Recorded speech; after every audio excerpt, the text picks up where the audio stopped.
Sir, sino gani, sir? Tatay ni po sang ginpatok nila kahapon nga kuan suspect. Ni Layman. Layman 80. Ah, Ano imo alias, sir? Or first name lang, sir? pidik lang. Pedik. Oo. Si Sir Pedik ka mga katropa. Sir, ano ang reaksyon nimo sang nabalaan mo nga nadakpan ni si Sir Layman? Ginatudlo suspect sa pagpang-hold up kahapon diri sa Sara. Sang Cormiro, yung paibalo ko sa ngakon nga umaga diri sa Balasan, kay taga Balasan ang asawa mo. Nga damo kuno tatlo ka patrol car kag naka full battle gear nagkato sa ilat nga balay. So itapyan niya wala sa samot nga oras kay aga pa nagano sila kadto sila sa may istansya kaupod sang iyang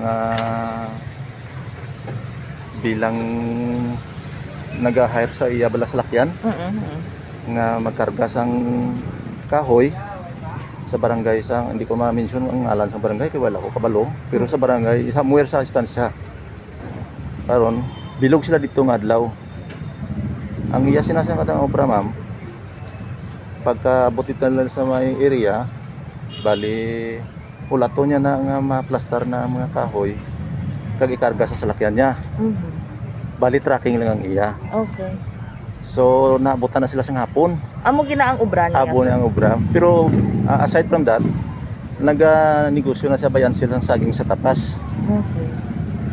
Karon ang sistema ma'am, ato sila may kaupdanan siya nga naga-testify nga bilong adlaw dito sila. Apat sila dito sa may lugar nga to. Di pagpauli nila siya pa na gani kuno nagluto sa ila panyaga. Pagpauli nila may nagtawag sa ako ng iyang asawa nga inang ngaman niya damo pulis sa may balay namon kag ginahulat siya. So amo to ginambalan kong bata siling ko kay wala signal sa Pormiro pag around mga 6 o'clock naka-signal kay kapadulong na sila mo on the way na sila. Inang siling ko daw ginapangita ka siyang pulis pero taga Sara hindi nga taga Balasan. Wala ko kabikbalo kung anong plastada kami. Kaya wala kami kung anong pero may nabalitaan na kamo wala pagid. Okay. So amo tong pangyayari. Siling ko hindi ka magdiretso sa balay nyo o kung sa may tag-iya sang kahoy dala ang salakyan upod ang kahoy nga karga mo sa may istasyon sa police station sang Balasan. Pag-aboto sa Balasan ma'am gin-aresto sa dayon. Okay. Without warrant of arrest. Sir, ano ang pagkakilala mo ni sa bata mo, sir? Ma'am, ang una si ni ma'am, ex-policeman na siya. PO1, ang ranggo. Okay. Nag-ugat ang tanan si ni ma'am sang ma-dismiss siya sa kaso kag mag-appeal kami. Ano nga kaso, sir? Administrative. Administrative case. Diri mismo ma'am sa Sara. Okay. Diri So mismo. diri na siya na-assign pinakauna. Actually ma'am hindi man sa diri sa pinakauna. Nabaligin assign lang siya Pormiro sa may istansya. It happened man sa istansya nga inang nakaroon naman kang inang hostage drama. Okay. Kag napatay ang hostages kato. Ang nang hostage. Okay. Gin-operate na dito, napatay tong hostage. Hindi napatay ang nag-hostage. Nag-hostage. Kaya tira nila. Oo. So, amo tong plastada, nakasuhan sila, gin-pang-relieve sila. Pero at that time, hindi man siya duty gani kato. Doon na pasibangdan man siya? Kay tungod sa ilaman siguro nga regulasyon, o kung sa ilang nga system, nga once nga ang siya ka impis may mga kaso nga subong sila, narisapon sila na pangasan-assign. Okay. Kundi niya na lugar naman, nasa ilo sila. Na-relieve. So, diri sa naputang sa Sara. Then, kay diri sa Sara, nagkaroon sila ng di siguro pagunawaan, may mga personal nga mga pagingabot, nakasuhan siya sang iya mismong superior sang administrative case. Nag-appeal kami sa RAB, Regional Appellate Board, sa may Napolcom, pero na-turn down ang amon appeal, ang resolusyon pabor dito gyapon sa ila. Nag-second appeal kami, amo man sa gyapon ma'am. Pero from the time na nag-appeal kami sa to, may series of hold up sa Banwas ang Pabia, Banwas ang Santa Barbara, kag Banwas ang Liganis. Ano ni nga tuig, sir? Madumduman pa, sir? Hindi ko ma-recall kung ano lang nga year eh. Pero mabalaan siguro na sa mga kay na-capture to ang real nga hold upper. Okay. Karon na mo ni si ma'am. Siya gin pasibangdan. Hasta gin kuan pa to si ma'am. Gin shoot to kill order pa to. Ni Direktor Tayaba. Tayaba to guro. Kaya ba? Kaya Colonel Tayaba sa PPO Santa Barbara. Pero napatay na to siguro siya. Ano to? May order to siya nga shoot to kill order. Pinsara bala ma'am.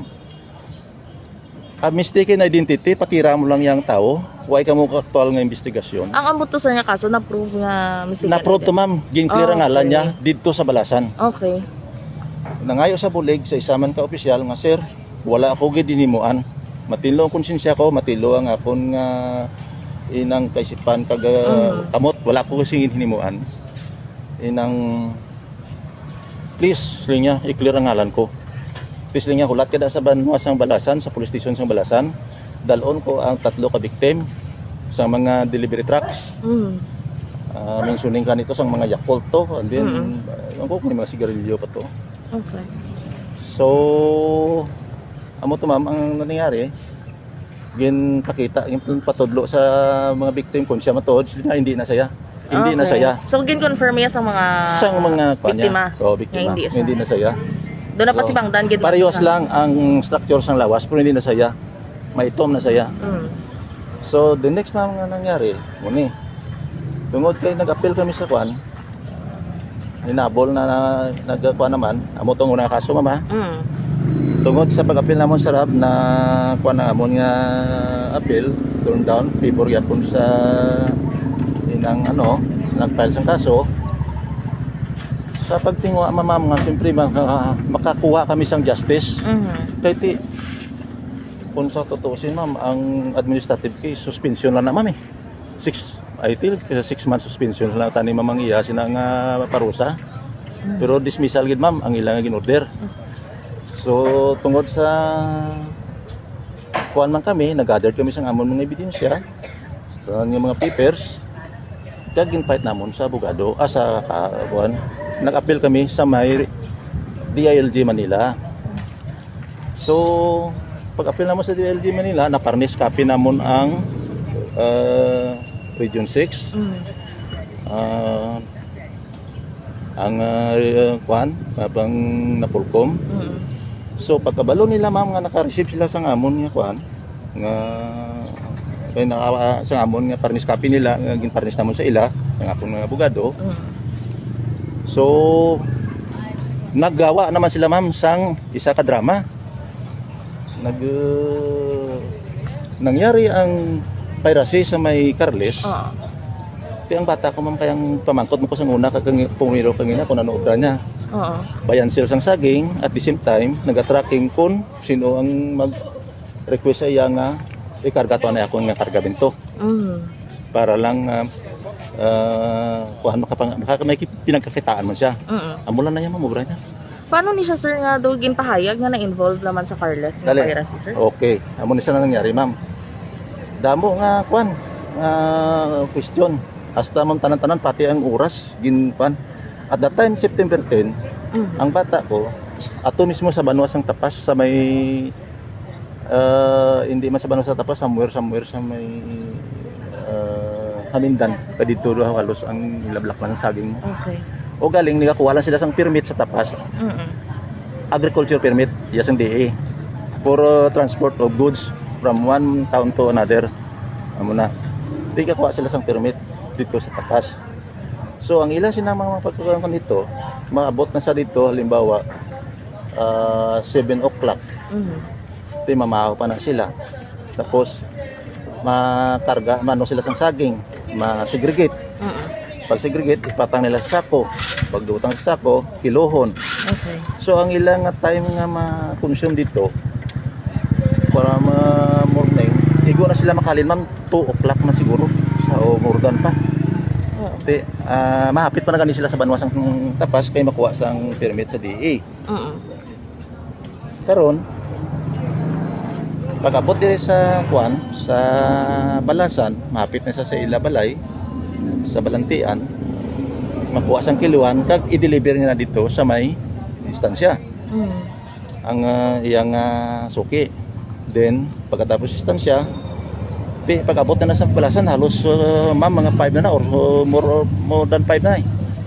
From istansya, from Balasan, pato ka pa sa istansya, deliver mo to. It will take para ka minuto, oras. Ito, 1 taon pa rin.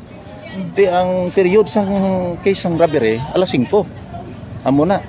Alas 5 sa Balasan, matuod nga ako ni bata. Pero, ara sa tinatestify ito sa Yagay Dulungan sang saging, amo na mga period, alas 5 to 6, dito sa may So, istansya. ginkuhaan man statement ang gintang dulungan niya, sir. Okay. Dito, sabihin sa amon nga ginplastar ng ebidensya mo nga papers.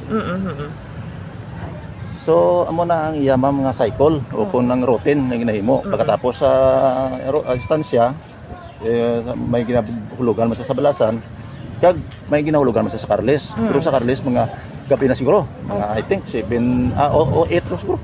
Mura na kag makapulis ra. Di kamusta, sir, subong ang kaso nga niya? Di amo na yung mga sistema.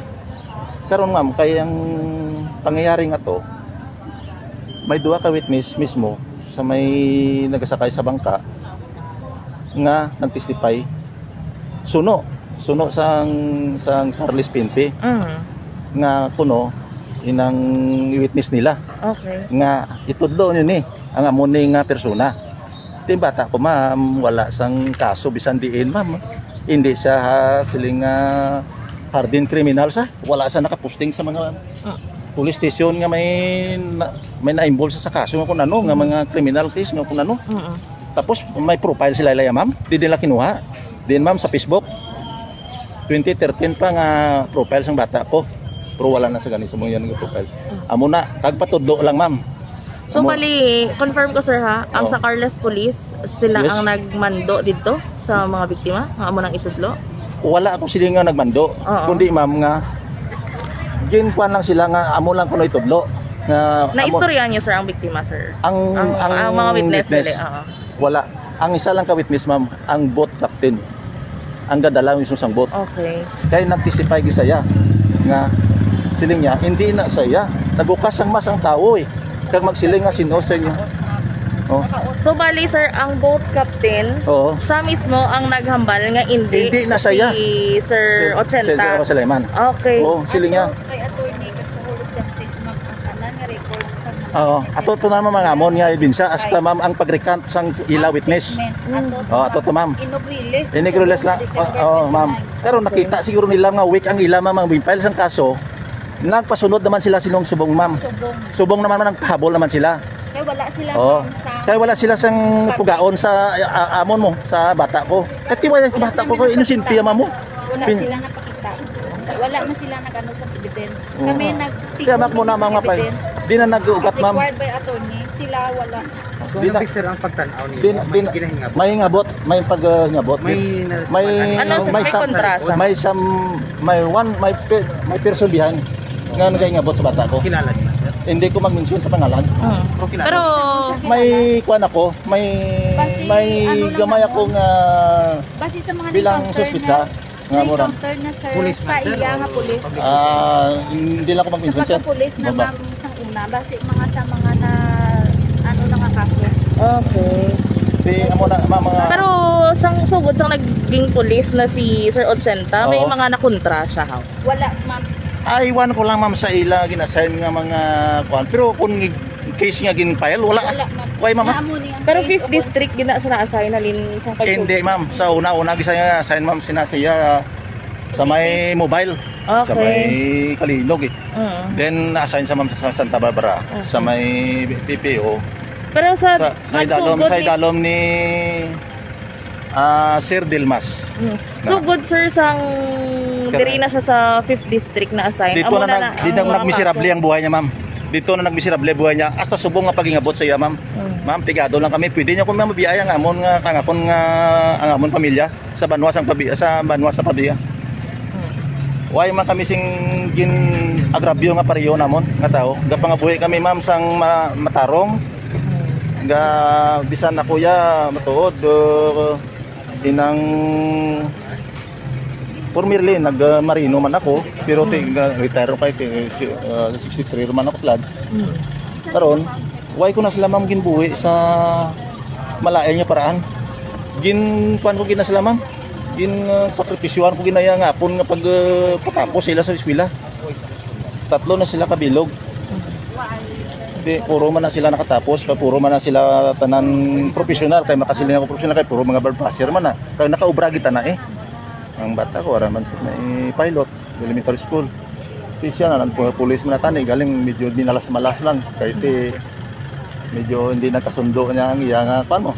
Oh. Sir, lastly, may ara ka mo bala mensahe or gusto ipalabot sa nagtudlo din nga siya ang suspect sa pagpang-hold up, sir? Amo gani sa nagtudlo nga bata ko gid ang siling naghimo tani tanglamak mo si babaw kag lang taon nga may Ginoo tay.